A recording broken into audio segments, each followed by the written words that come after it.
한 주간의 삶을 이렇게 돌아보면 매 순간순간 기도가 되지를 않습니까? 유난하게 이번 한 주간 동안 기도가 또 혹은 그 찬양이 이 혀끝에 늘 붙어있는 그런 이번 한 주간이 아니었나 하는 그런 생각을 한번 해봅니다. 그래서 한 주간 내내 흥얼거렸던 것 같아요. 비바람이 칠 때와 물결 높일 때에 사랑하는 우리 주 나를 품어주소서.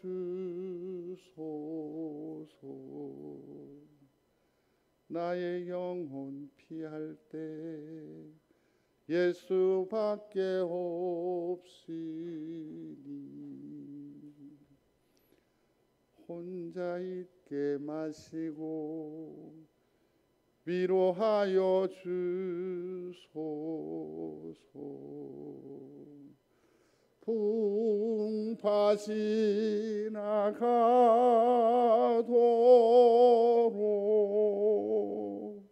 나를 숨겨주시고 안식 얻는 곳으로 주여 인도하소서.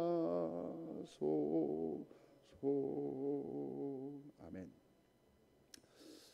왜 그렇게 무기력하게 느껴지는지, 왜 그렇게 나는 가난한지, 왜 이렇게 나는 연약한지, 이러저러한 생각들이 참으로 분분한 한 주간의 삶이 아니었나 하는 생각을 해보게 됩니다. 지금 우리는 출애굽기 곧 신명기서를 중심으로 해서 계속해서 모세가 출애굽해 나온 그 여정에서 하나님께서 어떻게 모세를 두루 사용하셨는지를 묵상하면서 우리의 삶에 하나님의 간섭하심이, 하나님의 손길이, 하나님의 섭리가 어떻게 작용하는지를 이때어서 생각해 보고 있었습니다. 그러한 와중에 잡초라는 말에 갑자기 확 꽂혔습니다. 잡초. 하나님께서는 모세를 광야로 이끄셨습니다. 그리고서는 참으로 주변 가지치기를 죄다 하시지 않던가요? 그 손에 있던 힘도 무기력하게 만드셨고 그 손에 들리워져 있던 권력도 무상하게 만들어 버렸습니다. 주변에 있는 친구나 그가 가지고 있는 많은 지식적인 그러한 능력마저도 하나님은 철저하게 봉쇄해 버리셨습니다. 그리고서는 광야에 그야말로 처참하고 처량한 가련한 그 잡초와 같은 그런 인생으로 하나님께서 모세를 내리시는 그러한 일들을 우리가 경험해 보았습니다. 그런데 잡초와 같은 이 인생 여정에서 모세는 우리의 염려를 불식시킵니다. 되려 그는 더 강한 사람이 됩니다. 모든 것이 다 가지치기가 됐음에도 불구하고 그는 더욱더 능력 있는 사람이 되고, 전에는 목표도 없었습니다. 비전도 없었습니다. 무엇에 대한 꿈도 없었는데 이제는 술을 내고 이스라엘 백성을 구원시키고자 하는 원대한 꿈을 꾸게 되고 그 일을 구체적으로 실천할 수 있게 해 주셨습니다. 이게 잡초가 가지는 잡초의 능력이고 잡초의 역설이라고 할 수 있을 것입니다. 여기서 우리는 소망스러운 것은 비록 우리가 많이 모자라고 부족하고 연약한 중에 있지만 그 잡초와 같은 아랠 것 없는 인생일지 모르겠지만 주님이 손에 붙들리면 큰 능력의 사람, 능력의 일꾼이 됨을 믿는 여러분들이 되시기를 바랍니다. 그게 꿈꿀 수 있다라는 것, 그래서 도전할 수 있다라는 게 얼마나 감사한지 모릅니다. 그런데 이 잡초도 우리가 주목해 볼 필요가 있겠지요. 잡초가 위로 성장하는 높이는 사실은 무엇이냐면 아래 뿌리의 깊이에 따라서 좌우된다라고 할 수 있을 것입니다. 잡초는 고난과 싸우면서 뿌리를 내리고 안간힘을 씁니다. 예컨대 이런 겁니다. 강릉 지방이나 이런 데 가보면 제천 이런 데 가면 적송이라고 해서 소나무가 아주 잘 조성이 되죠 있습니다. 강한 바람에 척박한 환경을 이겨내기에 적합한 것이 바로 이 소나무 뿌리를 깊이 내리게 하는 그런 능력인 것 같아요. 그러나 부산을 비롯해서 이 도해지에는 이 강렬한 이 소나무가 그닥 인기가 없을 뿐만 아니라 어떻게 해요? 온전히 자리매김하기가 쉽지 않은 것 같습니다. 너무 환경이 좋으니까요. 그러니까 이게 버텨낼 재간이 없는 거지요. 그렇죠? 뿌리를 더 깊이 내리면 내릴수록 어떻게 합니까? 강한 생명력을 가지게 됩니다. 그게 바로 잡초이죠. 아무리 혹독한 추위에도 아무리 우리가 헤집어버리고 땅을 뒤엎어버려도 그 뿌리에서는 반드시 생명을 내기도 하고 또 이른 봄에 제일 먼저 우리에게 초록빛을 희망을 소망을 시기에 초침이 되어서 우리에게 위로가 되어오는 것이 바로 잡초라고 할 수 있겠지요. 우리의 신앙도 마찬가지인 것 같습니다. 바람이 몰아치는 광야에 사는 듯한 참으로 가련한 우리이지 않습니까? 그럼에도 불구하고 그에게 생명을 부여하시고 그로 하여금 생명을 돋아나게 하시고 그렇게 해서 이 봄날의 전령사로 삼는 그 하나님의 은혜에 우리가 붙잡히면 우리 또한 굳굳이 일어날 수 있을 것이다. 믿는 여러분들이 되시기를 중심으로 소원합니다.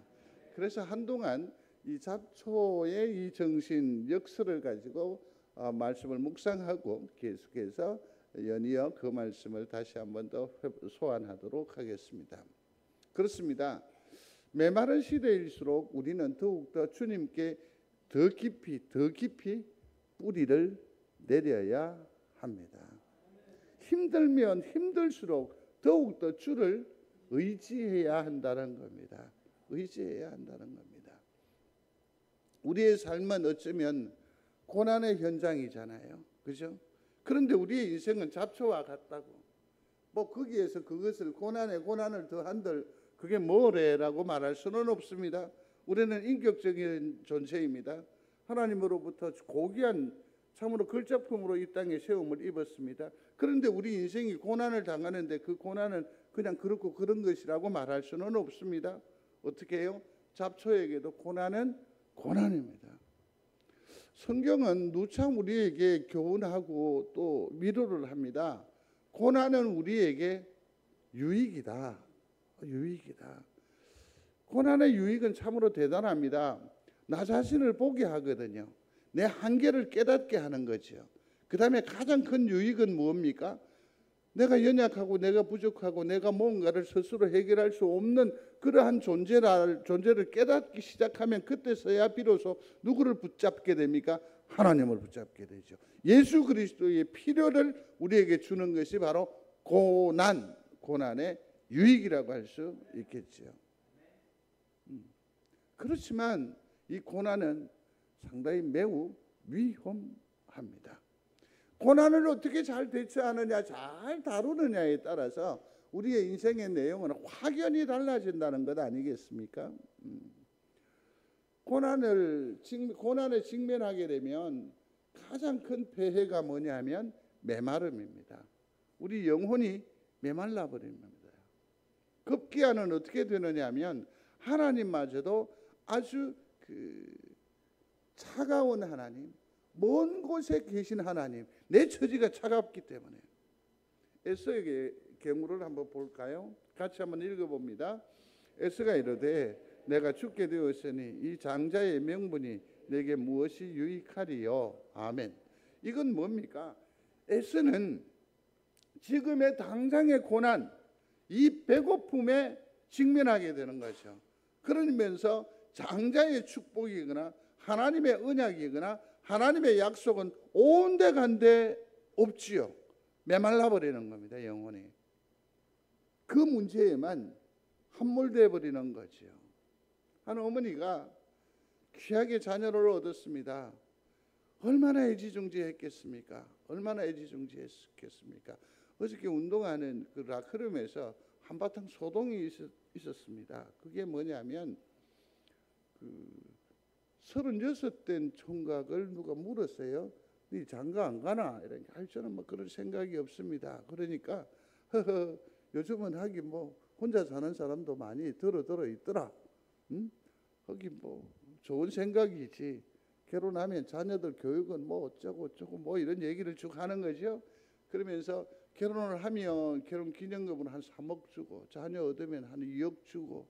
그러니까 또 옆에 있는 사람이 아니요, 그것보다도 그런 도움보다는 결혼하면 그냥 한 10년 정도 20년 정도 무상으로 주택을 공급해 주면 안 놓겠습니까? 뭐 이런 얘기가 아주 삭막하게 막 이루어지더라고요. 그러다가 이게 싸움이 됐냐면 남자들이 샤워실에서 벌거벗고 싸우니까 참 꼴사납더만요. 뭐냐면 아이고 그건 뭐 이제 죽어야 될 사람은 빨리 좀 죽고 이런 말 이런 다른 얘기는 온데간데 없고 그거 가지고 이제 싸움이 벌어진 거예요. 놓친다더라고. 자녀를 얻었습니다. 집중했습니다. 학교에 좀 보내놓으면 괜찮을 것 같았는데 또 이제 고등학교 인류 대학을 위해서 얼마나 노심초사했겠습니까? 결혼시켜 놓으면 좀 나을 줄 알았는데 그러 되던가요? 아닌 것 같아요. 끝까지 뽑아가잖아요. 근데 분명히 한 가지 위로가 되는 거 있어요. 뽑힌 만큼 저들도 당할 기라. 이 어머니의 일생은 자기의 이름도 잊어버리고 누구의 엄마로 세상을 살아가면서 뭡니까? 한쪽만 발달하는 거예요. 거기만 함몰돼 살아가는 거예요. 함몰돼 살아가는 거예요. 그러면 그 자녀가 행복하냐 하면 자기가 선택하고 자기가 결정을 하고 자기의 인생에 대한 어떤 그 비전을 꿈꾸며 도전하며 꾸려나가는 그 어떤 삶의 감동과 그 기쁨을 자녀가 가져요? 못 가져요? 못 가져요. 둘 다 쓸쓸해지는 거죠. 쓸쓸해지는 거죠. 너는 없습니다. 문제에 고난에 직면하게 되면 오직 뭐만 나와요? 나만 존재하는 거예요. 새카매져 버리죠. 하얗게 돼버린다고 하나요? 그 문제 그거 하나. 제가 1시간 40분 동안 휴대폰을 잊어본 적이 있는데 죄송합니다. 목사인데 하나님도 온데간데 없고 교회도 온데간데 없고 내 식구도 온데간데 없고 이놈의 휴대폰. 이놈의 휴대폰. 우리의 고난의 현장에 어떤 그 문제에 직면하게 되면 우리 영혼이 메말라 버려요. 메말라 버려요. 참으로 큰 위로가 필요하고 도움이 필요할 것 같아서 내가 많은 정성과 많은 기도로 준비해서 조심스럽게 접근해 가지만 그의 마음을 여러분들이 얻어본 적이 있습니까? 그는 그 문제에 빠져 있기 때문에 그래요. 너는 없고 오직 뭐만 있어요? 나만 있어요. 고난에 빠지면 메말라 버리면 말할 필요도 없고 들을 이유도 없다니까요. 밤을 하얗게 지새우는 거죠. 그렇습니다, 성도 여러분. 잡초에게도 고난은 있습니다. 그 고난은 아픈 겁니다. 그런데 참으로 안타까운 것 중에 하나가 뭐냐면 이 잡초가 난초인 척 한다라는 겁니다. 진짜 잡초는요, 자기가 난초인 척 하지 않습니다. 하나님을 메마른 하나님, 멀리 계시는 하나님, 차가운 하나님, 나와 상관없는 하나님으로 자기 스스로 결정을 해버려요. 그러고 나서 이 메마름이 쫙 들어와 버리면 하나님을 만날 때 어떻게 하나요? 하나님을 만나려면 어떻게 해야 돼요? 꾸며야죠. 가면을 써야죠. 하나님, 지가 그게 아니고요. 이게 하나님과 온전한 소통이고 온전한 관계라고 할 수 있나요? 예컨대 이런 것 아닐까요? 에미가 볼 때에 그 자녀의 삶이 너무너무 안타깝고 너무 힘에 겨워 보이는 거야. 근데 그 자녀는 자녀 나름대로 의미를 생각을 하면서 뭐라는 거예요? 아, 나는 괜찮아요. 문제 없어요. 저는 행복해요. 우리가 하나님 앞에 그런 모습으로 나아간다라고 해서 하나님이 마음이 편안해 하실까요? 그 엄마의 마음이 올곧이 네가 행복하다 가히 됐다, 괜찮다 하니 좋네, 그럴까요? 그렇다고 생각하세요? 아니에요. 누가복음 15장에 보면 허랑방탕한 아들이 아버지에게로 돌아옵니다. 돌아올 때에 그는 무엇으로 돌아옵니까? 일꾼의 하나로도 쳐주지 못할 그런 비참한 아버지에게 죄인으로 돌아오지요. 그가 돌아올 때에 아들로 돌아오지 않았어요? 당당한 사람으로 돌아오지 않았어요? 좀 뽐때 가지고 돌아오지 않았어요? 그는 아픔, 상처 그대로 돌아왔어요. 이 탕자의 진실은 뭡니까? 아픔이죠. 그러면 그 아픔 가지고 어디로 가야 돼요? 아버지께로 가야 돼요.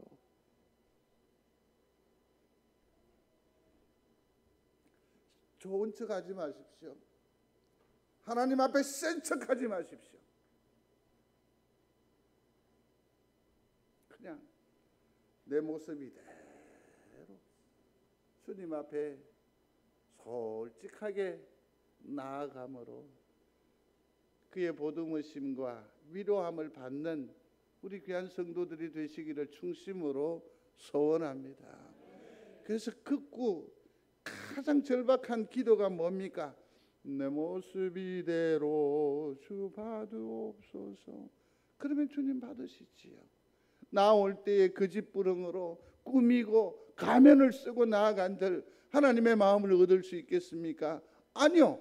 죄인으로, 병자로, 연약한 자로, 부족한 자로 있는 그대로 잡초인 채로 하나님께 나아가는, 그러므로 하나님의 위로함을 덧입는 우리 성도들이 되시기를 주의 이름으로 축원합니다.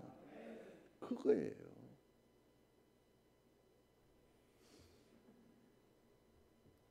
그렇게 나아가면 놀라운 변화를 경험하게 되는데, 그러려면 이 과정을 꼭 기억해야 돼요. 잡초의 생명은 뭐에? 뿌리의 깊이에 좌우된다라는 거 기억하십시오. 그러면 잡초인 우리는 어디에다가 뿌리를 둬야 하느냐라는 것 아닙니까? 자, 어디에다가 뿌리를 내릴 때에 가장 전제 조건이 무엇이었습니까? 잘난 척하지 마라, 센 척하지 마라. 이 말은 뭡니까? 하나님 앞에 정직해야 돼요. 자기 정직이 필요해요. 그리고서는 잡초가 살아낼 수 있는 방법은 무엇입니까? 소리하십시오. 부르짖음. 부르짖음. 아픈 채로 부르짖어야죠. 아픈 채로 부르짖어. 자기 정직으로 부르짖으란 말이에요. 내가 마음이 아프고 그렇지만 괜찮습니다. 그러니 아버지의 영광을 위해서. 그런 게 어디 있어요? 내가 아픈데, 내가 무너지는데. 결국 무슨 말씀이냐? 말씀에 예수 그리스도에게 뿌리를 내리는 여러분들이 되시기를 바랍니다. 비록 내가 잡초와 같지만 내 뿌리는 눈에 보이지 않는 근원적인 큰 힘이 되는 말씀의 뿌리를 견고하게 더 깊이 내리게 될 때에 우리는 강한 자가 이기는 자가 될 줄로 믿습니다. 그게 오늘 우리 오늘의 말씀이 우리를 향하여 주는 큰 위로라고 생각을 합니다. 그런데 이 믿음이라고 하는 것을 좀 더 구체적으로 생각해 볼 필요가 있습니다. 우리 모두는 다 믿음의 사람임을 믿습니다. 믿음의 사람입니다. 그런데 오늘 로마서 10장을 주목해 보면 마음으로만 믿어서는 부족하다라는 것을 사도 바울은 우리에게 말하고 있습니다. 마음으로만 믿어서는 부족하다. 그러면 어떤 것을 얘기하느냐? 믿음. 우리 모두가 다 믿음을 가지고 있습니다. 믿음을 가지고 있습니다. 나름대로 뭐 이렇게 저렇게 설명도 할 수 있을 것이고 또 그것을 의지해서 바지런히 삶을 신실하게 잘 살아내고 계심을 잘 압니다. 요한일서의 말씀인데 한번 보겠습니다. 무릇 하나님께로부터 난 자마다 세상을 이기느니라. 세상을 이기는 승리는 이것이니 우리의 믿음이니라. 아멘. 그래요. 나름의 어떤 그 믿음을 가지고 우리가 이 세상을 바지런히 감당하며 삶을 살고 때로는 이기기도 하고 때로는 무너지고 자빠지기도 하지만 이 믿음을 근거해서 다시 일어서는 거예요. 그러니 우리의 신앙생활은 믿음의 삶이다 해도 과언이 아닐 거란 말이에요. 근데 믿음은 오늘 사도 바울은 그 믿음에서 전인격적인 믿음을 우리에게 제안을 하고 있습니다. 한번 소리해 보셔야 합니다. 전인격적인 믿음. 전인격적인 믿음. 전인격적인 믿음이라는 게 뭘까? 사전을 보면 전인격이란 같이요. 인간의 세 가지 심적 요소인 지성, 감성, 의지로 그 사람 자체이다. 그 사람 자체이다. 이게 바로 전인격. 그러니까 그 사람의 진정한 믿음은 어떠해야 된다, 이러해야 된다라는 것을 말합니다. 이것을 위해서 한번 이 말씀 로마서 8절에 있는 말씀인데요. 같이 또 읽겠습니다. 그러면 무엇을 말하느냐? 말씀이 내게 가까워 내 입에 있으며 내 마음에 있다 하였으니 곧 우리가 전파하는 믿음의 말씀이라. 아멘.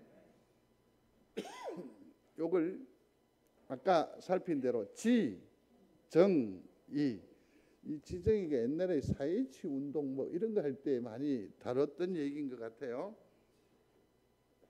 자, 이 그림을 차용을 해서 설명을 드리면 제일 먼저 저 위에 보면 네 말씀이 어디에 있다? 네게 가까이 있다. 이 말은 뭘 말하느냐 하면 여기에 있다라는 겁니다.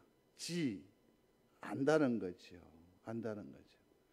근데 이 말씀의 효과는, 이 말씀의 능력은 여기에서만 그치면 안 되지요.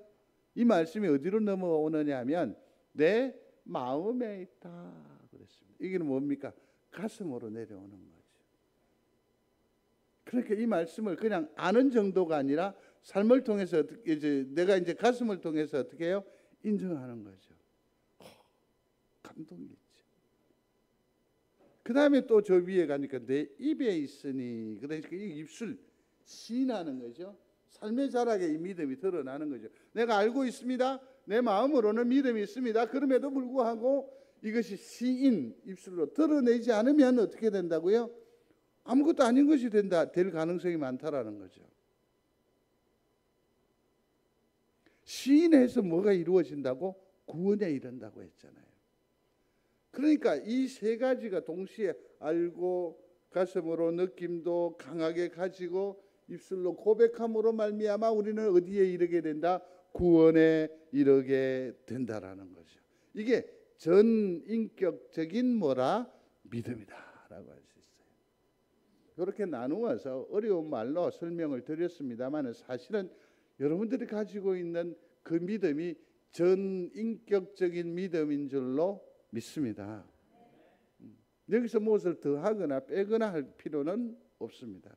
그러나 이 근본적인 지정의의 이 인격적인 그 믿음에 부족한 것이 오늘 발견되기를 바라고, 그 다음에 그것이 채워짐으로 말미암아 온전한 전인격적인 믿음의 사람이 되심으로 참으로 하나님의 삶의 자리에서 저마다 승리하는 복됨이 있게 되기를 충심으로 소원합니다. 특별히 오늘은 마음으로만 믿어서 부족하다라고 했으니까 시인하는 부분에 대한 얘기를 좀 더 진행하게 될 건데 9절과 10절에 있는 말씀입니다. 같이 읽겠습니다. 네가 만일 내 입으로 예수를 주로 시인하며 또 하나님께서 그를 죽은 자 가운데서 살리신 것을 내 마음에 믿으면 구원을 받으리라. 사람이 마음으로 믿어 의에 이르고 입으로 시인하여 구원에. 마음 여기에서는 마음에서 이렇게 뭐 믿음의 의의 자락에는 가는 것 같지만 결국 뭡니까? 구원에는 아직까지 부족함이 있죠. 그걸 어떻게 한다고? 시인해야 돼요. 그러니까 나는 예수를 믿습니다 라는 것을 입술이거나 또 그 삶을 통해서 드러내는 것이 정말 중요하고 소중합니다. 제가 일전에 말씀을 드렸잖아요. 누구를 찾아갔는데 용호동이었습니다. 아니 주소지하고 이게 맞지를 않습니다. 장기 결석자인데 그렇게 해서 비디오 가게에 가서, 그때는 비디오 가게가 있었습니다. 그래서 물었습니다. 누구누구 아버지를 혹시 아시느냐고 그랬더니 이러면서 이제 골목을 이렇게 가르쳐 주더라고요. 그래서 이제 그분에 대한 정보를 얻으려면 저를 오픈을 해야 될 거 아닙니까? 예, 저는 뭐뭐 교회의 목사인데요. 그래서 한번 찾아뵈려고 왔습니다. 그러니까 가르쳐 주더라고요. 그러면서 머리 딥캔에 뭐라고 얘기하니까 아버지가 교회 다 있나? 여러분 주변에 내가 교회 다니는지 안 다니는지 알고는 계십니까? 전혀 표가 안 나죠. 전혀 표가 안 나죠. 신 드러냄이 필요합니다. 필요합니다. 저는 손해를 많이 봅니다. 왜냐하면 저는 목사라고 얘기를 합니다. 제가 목사인데요, 혹은 교회 사람인데요, 뭐 이렇게 그렇게 하면서 저 자신을 어찌든지 어필을 합니다. 근데 운동하는 얘기를 잠시 하면 분명히 아웃이거든. 그래서 나는 아웃이라고 하는데 저들은 자꾸 인이라고 해. 근데 더 이상 못 싸워요. 왜냐하면 내가 목사이기 때문에. 나 너무 손해 많이 봐. 이것 또한 주님 앞에, 주님 나라에 가면 고난으로 쳐줄라나? 신해야 돼. 신해. 마음으로만 믿어서는 부족합니다. 그래서 뭘 해야 돼요? 신 삶을 통해서 드러남이 있어야 돼요. 드러남이 있어야 돼요. 그래야 이것이 능력이 되는 법이거든요. 그래서 뭡니까? 지적으로 사람들에게 설명을 할 수 있습니다. 복음 증거를 할 수 있습니다. 사람들의 관심은 뭡니까? 왜 선악과를 만들었습니까? 또 혹은 왜 의인에게 고난이 있습니까? 그런 얘기죠. 기독교인들은 사람이 믿으면 구원을 얻는다고 하는데 이건 상당히 불공평한 일이 아닙니까? 그죠? 간디 같은 사람은 왜 구원 못 받습니까? 우리 이순신 장군은요. 근데 우리 속에 있는 믿음이 없으면, 배양이 되어 있지 않으면 이것을 설명을 할 수 있어요? 없어요? 없어요. 자, 그러면 맨 마지막에 있는 불공평한 일이다라는 부분에 대해서 한번 생각을 해보겠는데, 예를 들어서 우리가 행위 구원교를 하나 만들었다고 합시다. 지금 만드는 거예요. 자, 그러면 구원의 기준을 뭘로 할까요? 돈. 그럼 최소한 한 1억 정도 있어야 구원받는다 할까요? 그럼 좀 낮춰줄게. 얼마나 할까요? 10억? 그러면 9억짜리는 너무 억울하지 않을까? 그 사람에게 있어서는 불공평하잖아. 달리기를 한번 시켜볼까?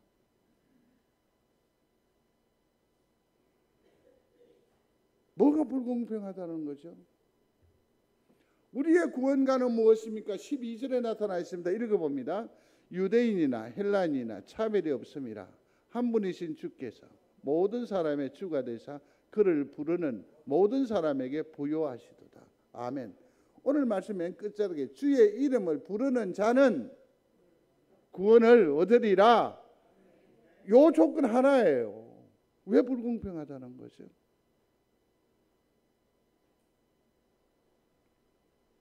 감동을 주는 거죠. 그렇게 해서 이것을 마음에 전인격적으로 가지고 있는 이 감동을 나누면 돼요. 그래서 온전한 믿음이라는 것은, 인격적인 믿음이라는 것은 내 삶을 통해서 뭡니까? 예수를 드러내는 것. 이 믿음이 완전한 믿음이고 온전한 믿음이고 참 믿음이 되는 거죠. 이러한 믿음에까지 진보가 있게 되기를 주의 이름으로 축원합니다. 그래서 여기에 이제 의지적으로 고백을 하는 거죠. 어떻게 늘 삶을 통해서 뭘 하라고요? 입으로 고백하라고 하십시오. 고백하십시오. 정이 안 되면 나는 송정제일교회 다닙니다. 그렇게 얘기하는 게 맞습니다. 나는 예수 믿는 사람입니다. 그렇게 해서 스스로 좀 이렇게 올가매십시오. 얘기하지 않으면 엄청나게 자유할 수 있을 것 같지요. 그러나 하나님 앞에는 민망한 일이잖아요. 네가 만일 내 입으로 예수를 주로 시인하며 또 하나님께서 그를 죽은 자 가운데서 살리신 것을 내 마음에 믿으면 구원을 얻으리라. 사람이 마음으로 믿어 의에 이르고 입으로 시인하여 구원에 이르느니라. 아멘. 나는 예수를 사랑합니다. 나는 예수님을 믿습니다. 나는 교회에 다닙니다. 나는 기도할 줄 압니다. 나는 그 찬양에 감동할 수 있습니다. 나는 예수 때문에 기다릴 수 있습니다.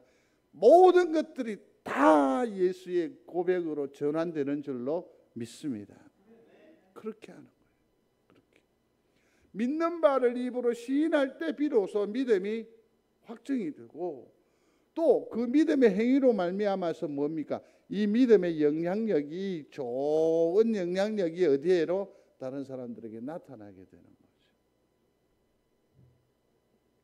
이 시인이 필요합니다. 낫기를 원하느냐? 이런 질문이 무슨 소용이 돼요?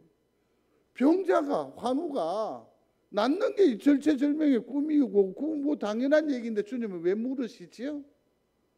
시인 고백하는 것이 그만큼 중요하기 때문입니다. 중요하기 때문입니다. 아니 앞을 못 보는데 당연한 그의 꿈은 보기를 원하나이다. 이 대답 아니에요? 이만큼 시인이 굉장히 중요합니다. 그렇습니다, 성도 여러분. 시인하는 여러분들이 되시기를 바랍니다. 여기서 두 번째는 기록하라는 겁니다. 쇠마라고 신명기 6장부터 나와 있는 말씀입니다. 같이 한번 읽어보겠습니다. 오늘 내가 네게 명하는 이 말씀을 마음에 새기고 또 내 집 문설주와 바깥문에 기록할지니라. 아멘. 말씀을 어떻게 하라고? 기록하라. 제가 아주 충격적인 우리 집안의 얘기인데 큰형수 그 좋은 집에 삽니다. 근데 카렌다 그 뒷면 있잖아요. 거기다가 빨간색 색연필로 성경 써가지고 식탁 그 밑에 깔아놓대. 그래서 목사가 그 권사의 믿음을 보면서 한편으로는 야, 참 대단하다 하면서 한편으로는 참 촌스럽다. 뭐 별 생각을 다 해봤어요. 그러나 지금 생각해 보니까 그만큼 그 말씀에 감동하는 거고 동의하는 거고 또 그 말씀을 신비에 새기고자 하는 처절한 행위가 아니겠는가. 그래서 지금 생각해 보니 참으로 귀한 일이었다라는 생각을 하게 됩니다. 성도 여러분, 말씀을 외우라 하면 외우시겠습니까? 어렵습니다. 참으로 감사한 건 우리말 성경은 백독을 해도 성경을 다 외우지 못합니다. 필사를 3-4권을 해보십시오. 그 성경 말씀을 다 압니까? 아닙니다. 어떤 분은 그런 얘기 하더라고요. 목사님은 참 좋겠습니다. 성경 말씀을 다 알았어요. 언감생심요. 제가 뭘 다 알아요. 성령께서 조명해 주시지 아니하시면 한 자도 한 문장도 나아갈 수 없습니다. 또 특이한 건 성경 공부는 하면 할수록 어려워요. 왜 그런지 모르겠어요. 하면 할수록 아는 거 없습니다. 그러면 이 내게 있어 감동이 된 이 말씀을 보존하는 결정적인 방법이 뭐냐면 기록하는 겁니다. 기록하는 겁니다. 지금 이 세월에 괜찮습니다. 기호로도 하십시오. 내가 이 말씀을 다 옮겨 적을 수 없거든. 베드로전서 그것도 내만 알면 되잖아. 배자 쓰고 전선지 후선지 거기다가 전서니까 1을 하나 써놔놓고 1, 배, 2장, 땡땡, 6절 그래 놓으면 되잖아요. 그것만으로도 내게 기호를 삼을 수 있잖아. 거기서 조금만 더 명석하면 어떻게 해요? 그 말씀을 옮겨 적으면 되잖아요. 그렇게 땀복땀복 새겨놓은 그 말씀은 내 말씀이 되는 능력이 있음을 믿습니다. 해보셔야 합니다. 저는 성도들에게 참으로 무리한 요구인지를 압니다. 그럼에도 불구하고 날감일기를 얘기를 하잖아요. 써보십시오. 감히 장담합니다. 내 인생이 달라집니다. 하나님과의 관계가 달라집니다. 사람과의 관계가 달라집니다. 해보시기를 바랍니다. 저는 압니다. 지독스럽게 말 안 듣는다는 거예요. 이렇게 얘기했음에도 불구하고 안 할 겁니다. 근데 이제 핑계할 수 없습니다. 내일이 1일이잖아. 그러니까 7월 1일부터 다시 하십시오. 노트가 필요하냐고요? 아니요. 전에 쓰던데 다시 쓰면 됩니다. 그래야 그게 내 역사가 되거든요. 저 2003년 11월 달에 중단됐던 게 내가 여기에서 아이고 이 기간을 생각을 하면 됩니다. 이 기간 동안 내가 무슨 일이 있었고 어떤 감사가 있었고 다시 되돌아보면서 내 인생을 설계할 수 있습니다. 그러니까 새 날감 일기를 찾지 마시고 다음부터 쓰시면 됩니다. 저도 한 일주일 빼먹고 쓸 때 뭐라고 했냐, 부끄럽도다, 그렇게 시작했습니다. 이건 하나님께 손편지입니다. 요즘 인터넷이나 이런 데 보면 진정어린 사과, 진정성을 뭘로 하느냐면 손편지라고 하더라고요. 손으로 써서 사과의 글을 내기도 하거든요. 날감일기는 손편지입니다. 날감일기는 손편지입니다. 생명책에 내 스케줄을 입력하는 겁니다. 입력하는 겁니다. 또 한 가지 더 팁을 드린다고 한다면, 저는 봉헌 기도할 때에 다른 부분보다 가장 우선하는 것이 무엇인지 여러분들은 아시잖아요. 그게 뭘까요? 감사헌금 봉투, 그것도 글자가 새겨진 그것을 꼭 들고 옵니다. 그리고서는 그대로 읽습니다. 여러분들의 감정과 여러분들의 호소와 여러분들의 기도의 제목을 제가 말을 섞지 않고 그대로 하나님께 올려 드립니다. 내 삶을 기록하십시오. 내 삶을 감사할 때에 기록하십시오. 어떤 어려운 일이 있어서 잘 이기게 해주셔서 감사합니다. 기록하십시오. 하나님의 마음에 반해 새겨지는 능력이 있음을 믿습니다. 이게 바로 전인격적인 믿음의 한 표상이고 또 의지적으로 고백하는 한 수단이 되고 방법이 됨을 믿는 여러분들이 되시기를 바랍니다.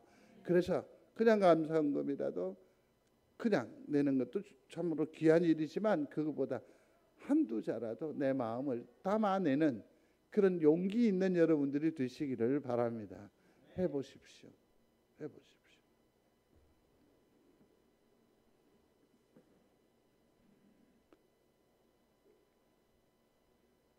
말씀을 맺겠습니다. 우리의 믿음, 전인격적인 믿음을 가질 수 있게 되기를 중심으로 소원합니다. 그래서 그 믿음을 가지고 어떻게 합니까? 나의 믿음을 주변에 설명하는 거예요. 드러내는 거예요.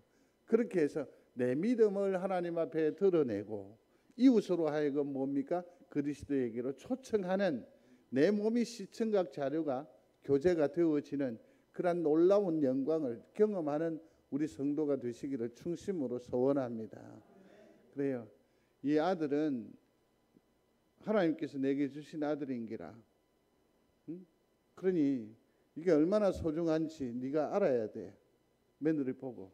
그렇게 말하면 그 며느리가 감동이 될까? 될까 안 될까? 나는 안 된다고 봅니다. 어떻게 해요? 그만큼 아들에 대한 사랑을 여기에다가 또 다른 자녀에게 또 다른 어떤 대상에게 집중하고 통해서 하나님의 의를 드러내야지. 그래 하면 안 되는 기라. 이건 온전함이 아니죠. 무엇을 통해서 드러내야 돼요? 내 삶을 통해서 드러내야 돼요. 내 마음속에 믿음을 그렇게 나타내는 겁니다. 우리 함께 기도하겠습니다. 온전한 믿음을 주옵소서. 이 믿음을 갖고 서로 사랑하게 하여 주옵소서. 함께 기도하겠습니다. 온전한 믿음의 사람이 되도록 나의 머리와 나의 가슴과 나의 삶, 내 손발에 은혜를 더하여 주시어서 믿음이 오롯이 드러나게 하여 주심으로 하나님 앞에 구원의 백성으로 인치움을 받게 하시고 또 다른 사람에게 예수 그리스도를 증거하는 능력의 사람, 능력의 성도가 되게 해주시기를 원합니다.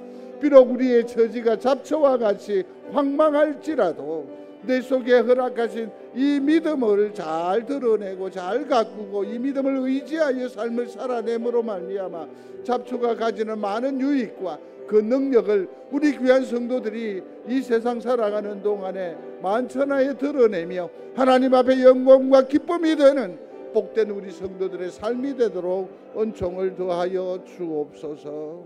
아멘. 하나님, 우리로 온전한 믿음의 사람이 되게 하여 주옵소서. 그래서 주변의 모든 사람들을 사랑하며 보듬으며 이해하며 배려함으로 하나님께서 우리에게 허락하신 그 믿음을 드러내는 살아있는 믿음의 사람들이 다 되도록 축복하여 주옵소서. 그러므로 성도들이 가는 걸음이 길이 되게 하시고 성도들이 베푸는 마음으로 말미암아 세상이 따뜻하게 되는 하늘의 놀라운 은총을, 기적을 날마다 맛보며 살아가게 하여 주옵소서. 예수님 이름으로 기도드리옵나이다. 아멘.